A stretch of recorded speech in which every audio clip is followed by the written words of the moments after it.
Yani bu bizim mesaj. O yüzden kamera arkasından göstermek istiyorum, açmak istiyorum. Burada açık öyle göstereyim. En minimum ama en faydalısı. Bakın sevgili izleyenler, şöyle yakından da göstereyim deriz. Çok özellikli bir tablet. Bu kadar çok farklı özellikleri var ki yani tek tek anlatacağız. Fakat izleyicilerimizin merak konusu fiyatı ne kadar olacak, kaç paraya alacağız, ne özellikleri var. Beklesinler, inanılmaz bir kampanya. Müthiş bir kampanya. Yani mağazalarında tutan fiyatın belki de 4'te 1 fiyatını alabileceğiz. O kadar izlenmiş var. Ne bir kampanya başlayacağız. Sadece tanıtımımızın tanıtım maksadıyla inanılmaz bir şekilde alacakları bilsinler ve biraz sabırsız olacaklarını bilmiyorum ama beklesinler. Evet.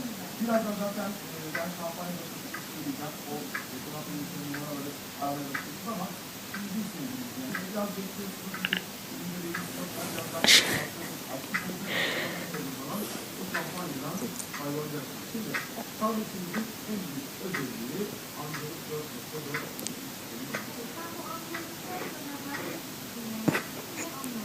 herkes Android bilir. Ya da alırken Android bilir.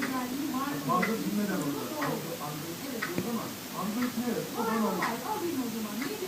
Android bir içerik sistemi. Tabii ki kalemeleri var. 4